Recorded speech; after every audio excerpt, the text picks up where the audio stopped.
In a quiet corner of ancient Rome, far from the noise of the marketplace and the crowded streets, lived a man named Marcus. He was a Stoic philosopher, a thinker who believed in mastering his emotions and finding peace within himself.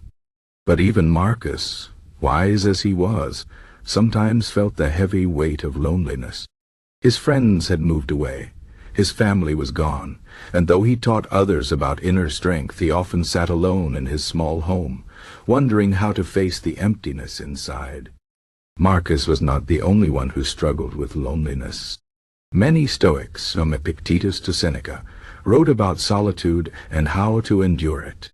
They did not see loneliness as something to fear, but as a challenge to overcome, a test of their philosophy. For them, loneliness was not just about being alone. It was about how one reacted to it. A person could be surrounded by others and still feel lonely, or they could be completely alone and yet feel at peace. The difference was in the mind. The Stoics believed that loneliness came from depending too much on others for happiness.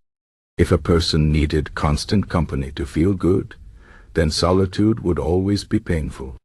But if they learned to find contentment within themselves, loneliness would lose its power. Marcus reminded himself of this often. He would sit in his chair, close his eyes, and repeat the words of Epictetus. "If you are lonely when you are alone, you are in bad company." To practice this, Marcus made solitude his teacher. Instead of running from the quiet, he embraced it. He spent hours reading the works of great thinkers, writing his own thoughts, and reflecting on his life.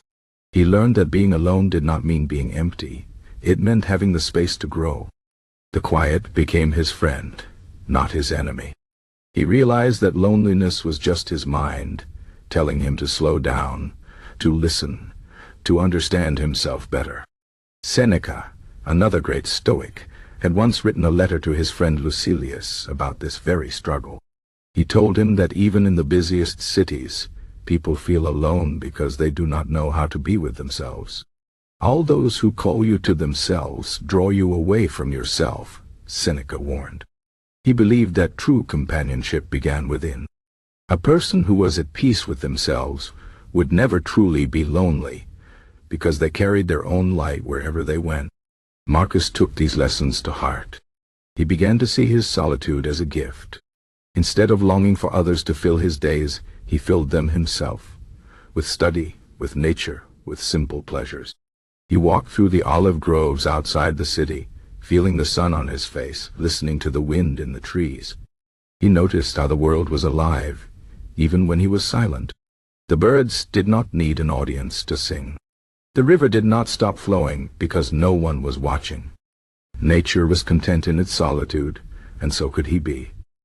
There were still moments when the loneliness returned. On cold nights when the fire burned low, Marcus would feel the ache of missing his old friends. But now he knew what to do. He did not push the feeling away or pretend it did not exist. He faced it. He asked himself, "Why does this hurt me? Is it because I am lacking something, or because I have forgotten that I already have everything I need?" This was the Stoic way. They did not ignore pain, they examined it. They did not run from discomfort. They learned from it. Loneliness was not a curse but a mirror, showing them where they still depended on the outside world for peace. And with each day of practice, Marcus grew stronger. He no longer feared the empty hours. He knew that within him was a quiet strength, a voice that would never abandon him. Over time, others noticed the change in Marcus. They saw how calm he was, how at ease in his own presence. Young students began coming to him, asking how he could be so content alone. He smiled and told them, "The person who has found themselves will never be alone. They carry the whole world inside." And so, the Stoics taught that loneliness was not the absence of others, it was the absence of understanding. When a person truly knew themselves, solitude became a sanctuary, not a prison.